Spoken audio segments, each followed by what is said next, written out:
أعوذ بالله من الشيطان الرجيم. بسم الله الرحمن الرحيم. الرحمن علم القرآن خلق الإنسان علمه البيان. الشمس والقمر بحسبان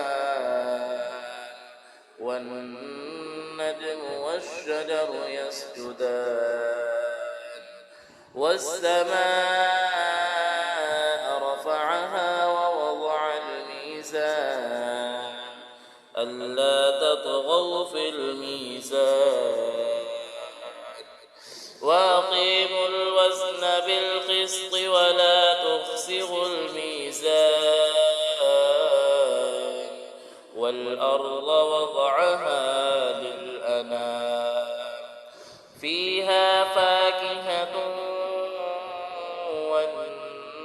والنخل ذات الأكمام والحب ذو العصف والريحان فبأي آلاء ربكما تكذبان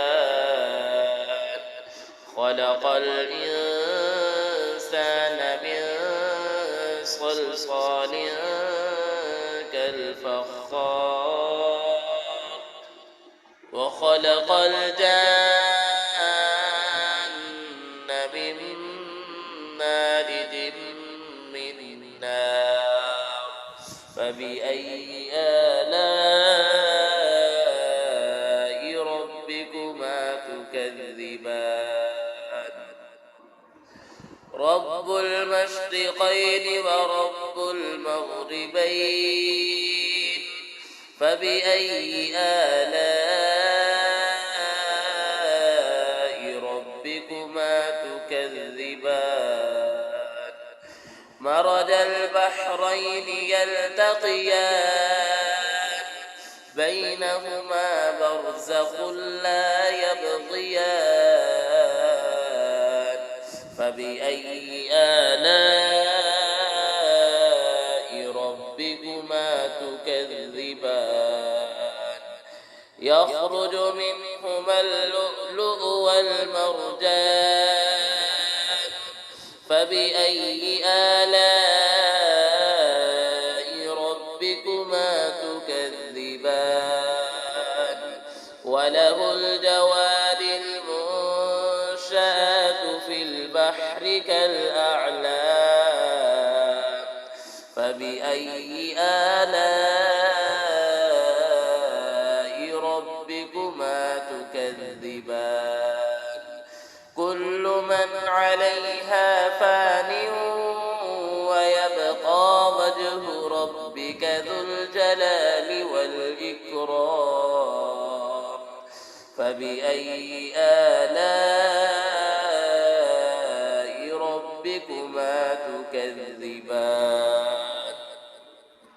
يسأله من في السماوات والأرض كل يوم هو في شأن فبأي آلاء ربكما تكذبان سنفرغ لكم أيها الثقلان فبأي آلاء ربكما تكذبان يا معشر الجن والإنس إن استطعتم أن تنفذوا من أقطار السماوات والأرض فانفذوا لا تنفذون إلا بسلطان فبأي آلاء ربكما تكذبان يرسل عليكما شواظ من نار ونحاس فلا تنتصران فبأي آلاء ربكما تكذبان فإذا انشقت السماء فكانت وردة كالدهان فبأي آلاء ربكما تكذبان فيومئذ لا يسأل عن ذنبه إنس ولا جان فبأي آلاء ربكما تكذبان يعرف المجرمون بسيماهم فيؤخذ بالنواصي والأقدام فبأي آلاء ربكما تكذبان هذه جهنم التي يكذب بها المجرمون يطوفون بينها وبين حميم آن فبأي آلاء ربكما تكذبان ولمن خاف مقام ربه جنتان فبأي آلاء ربكما تكذبان ذواتا أفنان فبأي آلاء ربكما تكذبان فيهما عينان تجريان فبأي آلاء ربكما تكذبان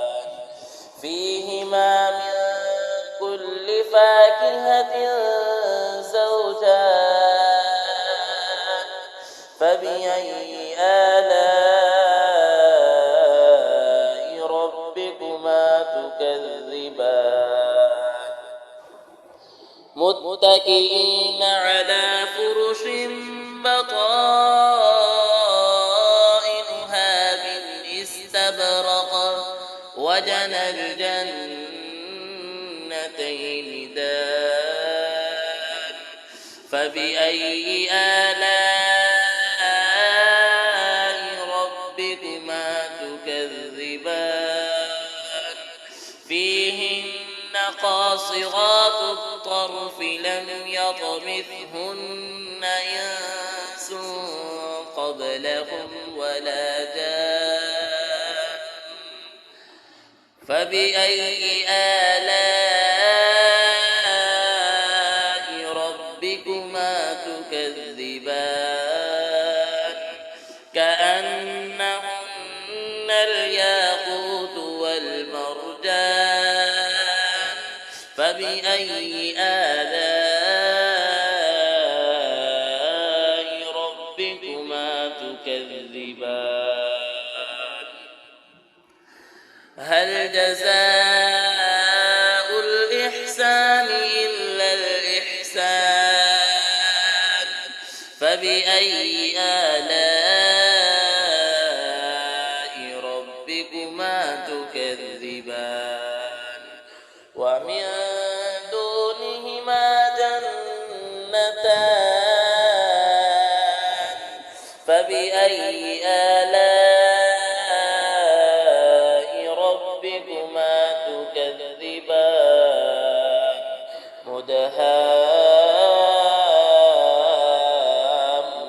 مدهامتان فبأي آلاء ربكما تكذبان فيهما عينان نضاختان فبأي آلاء ربكما تكذبان فيهما فاكهة ونخل ورمان فبأي آلاء ربكما تكذبان فيهن خيرات حسان فبأي آلاء ربكما تكذبان حور مقصورات في الخيام فبأي آلاء ربكما تكذبان